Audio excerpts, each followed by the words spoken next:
क़ौम परस्त अॻवाणनि वॾे वज़ीर मुराद अली शाह पारां अब्दुल्ला शाह गाज़ी ॻोठ ब्लॉक ई ते चढ़ाई कंदड़ अमलदारनि खे मुअत्तिल करण जी आजियां कंदे चयो आहे त वॾो वज़ीर यकीनी बणाए त मुस्तक़बिल में सिंधी वसदियुनि ख़िलाफ़ का कार्रवाई न कई वेंदी। SS न्यूज़ जे रिपोर्टर नबी बख्श ख़ास कैली मूजिब गाज़ी ॻोठ ते मुसलसिल इंक्रोचमेंट पुलिस जी चढ़ाई ॻोठाणनि ते तशद्दुद फायरिंग ऐं शेलिंग जे वाक़िअनि बाद क़ौम परस्त अॻवाणनि ऐं सहाफ़ियुनि मथां कूड़नि केसनि बाद जस्कम अॻवान डॉक्टर नियाज़ कालाणी पुनल सारियो सरफराज़ मेमण ऐं वकार मल्लाह मुतासिर ॻोठाणनि जी कैंप ते प्रेस कॉन्फ्रेंस कई।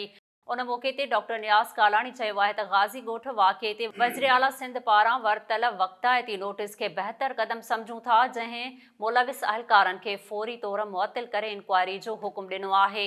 हुन वधीक चयो आहे त कराची अंदरि सिंधी वसंदियुनि खे मसमार करणु बंदि कयो वञे।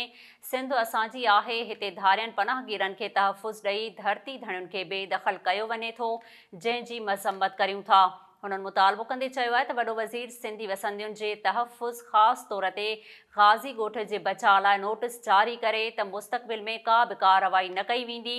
पुलिस कार्रवाई दौरान मसमार कयल जायुनि जो मुआवज़ो अदा कयो वञे। पुलिस तशद्दुद ऐं फायरिंग दौरान ज़ख़्मी थियल ॻोठाणनि, औरतुनि ऐं ॿारनि समेत जिन जो बि ख़र्च थियो आहे उहो हुकूमत अदा करे कूड़ा केस फ़ौरी तौर ते ख़तमु कया वञनि। उन मौक़े ते मुर्तज़ा शाहानी, इरफान आलमाणी, मुर्तज़ा कीरियो ऐं ॿिया पिणु मौजूदु हुआ।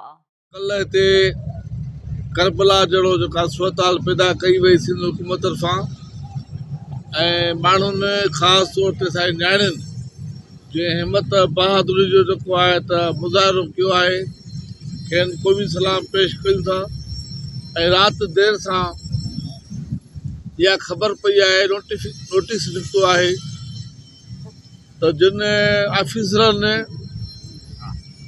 इन ज़ुल्म में जेको आहे हिसो वरितो आहे उनखे वज़ीर आला सिंध मुअत्तिल कयो आहे।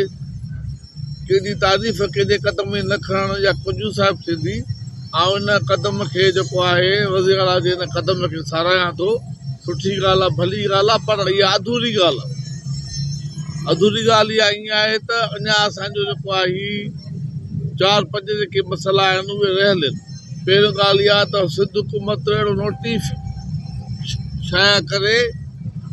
नोटिफिकेशन ज़ाहिर करे जंहिं तहत आईंदह को बि बिल्डर सॼे गाज़ी ॻोठ खे ख़ासि तौर ते ऐं आम तौर ते जेके सिंध में आबाद, हिते कराची में आबाद जेको आहे असांजा ॻोठ आहिनि, उन्हनि खे केर बि कंहिं बि हवाले सां जेको आहे ॾाइण जी कोशिशि न करे। अहिड़े क़िस्म जो असांखे नोटिफिकेशन खपे।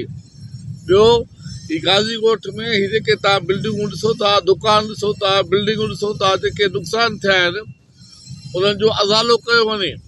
जेके उन्हनि जा मालिक आहिनि उन्हनि जो जेको थियल नुक़सानु आहे उहो जेको आहे त भरे ॾिनो वञे ऐं उहो बिल्डर खां भराइजे। सिंध हुकूमत जेको आहे उनखे पाबंद करे त हू जेको जाइज़ जेको आहे, जेका उन नाजाइज़ी कई आहे, असांजो नुक़सानु जेको थियो आहे जिन माण्हुनि जो थियो आहे, हिते पाण बि सभिनि जे साम्हूं जेको आहे उनखे मुआवज़ो जेको आहे ॾिनो वञे।